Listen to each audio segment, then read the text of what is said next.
Good morning friends আমি আজকে ব্লগটা শুরু করলাম আমার বেডরুম থেকে। এবার নতুন একটা রেসিপি, কিন্তু নতুন নয়, আমার কাছে নতুন। দেখতে থাকো কি করছি, সঙ্গে থাকো। আমি কুমড়ো দিয়ে একটা রেসিপি করব বলে এই কুমড়ো নিয়ে নিয়েছি। কুমড়োটাকে আমি এখন কাটবো, কেটে ছোট ছোট টুকরো করব। কুমড়োগুলো ছোট ছোট করে কেটে নিয়েছি। এইবারে নেক্সট প্রসেস, কুমড়োগুলোকে এবার পেঁয়াজগুলোকে আমি সরু সরু করে কেটে নেব।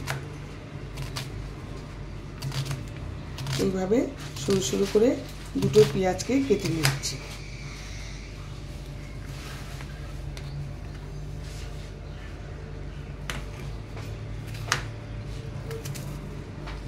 দুটো পেঁয়াজকে সরু সরু করে কেটে নিচ্ছি। পেঁয়াজগুলো কাটা হয়ে গেছে, সব সরু সরু করে লম্বা লম্বা করে পেঁয়াজগুলো কেটে নিয়েছি। আর রসুন কাটাই আছে, রসুন ছাড়ানো আছে, রসুনও কটা নিয়ে নিলাম।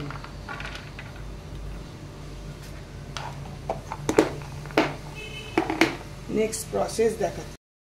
এই যে গ্যাস, এবার গ্যাস জ্বালিয়ে নিচ্ছি। গ্যাস নিয়ে ওর মধ্যে তেল দিয়ে দিচ্ছি। তেলটা গরম হোক। তেলটা গরম হয়ে গেছে। কতগুলো শুকনো লঙ্কা এর মধ্যে ভালো করে ভাজবো, একদম লাল করে ভাজবো, যাতে হাত দিয়ে ভাঙলে ভাঙা যায়। লঙ্কাটা মচমচে করে ভেজে নিয়েছি, নিয়ে তুলে রাখলাম। এইবারে রসুন আর পেঁয়াজটা ভাজবো। রসুন আর পেঁয়াজটা দিয়ে দিলাম। এটাও একদম লাল করে ভাজবো। পেঁয়াজটা একদম এরকম লাল করে ভেজে নিয়েছি। এবার এটা তুলে রাখবো।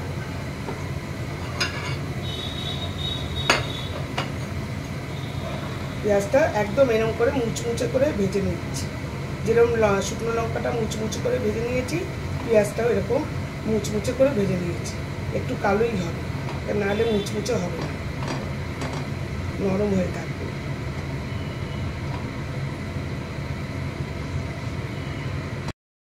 এবার এই তেলের মধ্যে আমি কালো জিরে ফোড়ন দেবো। কালো জিরে ফোড়ন দিলাম। তেল তো গরমই আছে, কালো জিরেটা এখনই হয়ে যাবে। এইবারে কুমড়োগুলো দিয়ে দিই। দেখতে থাকো আমি কি বানাচ্ছি, আইডিয়া করো। এর মধ্যে কিন্তু কুমড়োর মধ্যে নুন দিইনি, একদমই নুন দিইনি। ভাজছি, পুরো নরম করে ভাজবো। দেখো এই যে পুরো কুমড়োটা ভেজে ঢাকা দিয়ে ভেজেছি, একদম স্ম্যাশড হয়ে গেছে, একদম খুন্তি দিয়েই স্ম্যাশড হয়ে গেছে। এবার বুঝতে পারছো আমি কি বানাচ্ছি? অন্তত আইডিয়া তো করতে পারছো নিশ্চয়ই আমি কি বানাতে গেছি। গ্যাসটাও অফ করে দিয়েছি। এই যে পেঁয়াজ, রসুন আর এই শুকনো লঙ্কা ভাজা, এর মধ্যে পরিমাণ মতো নুন দেবো। কুমড়োতে কিন্তু নুন দেওয়া নেই, এটা মাথায় রাখতে হবে। পরিমাণ মতো নুন দিয়ে দিলাম। দিয়ে এগুলো এই যে শুকনো লঙ্কাটাকে চটকাবো, পুরো ভেঙে দেব। দিয়ে সব মিশিয়ে, এই রসুন টুসুন সব মিশিয়ে ভালো করে ভাঙতে হবে। খুব ভালো করে করা আছে তো, এটা খুব ভালো করে এই যে রসুনগুলোকেও এই যে চটকে দিচ্ছি। এবার বুঝতে পারছো কি বানাচ্ছি?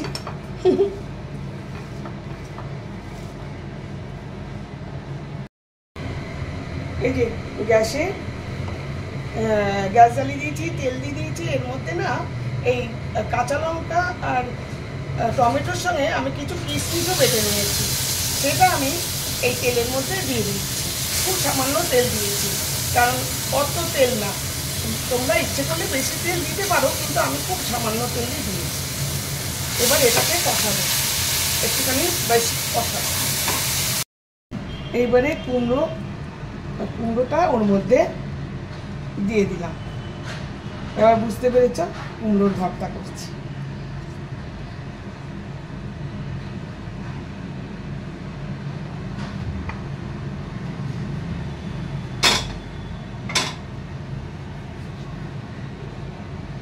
এবার কুমড়োটাকে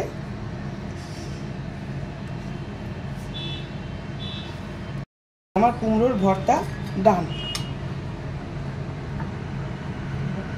গরম ভাতে কুমড়ো ভর্তা খেলে দারুণ লাগে।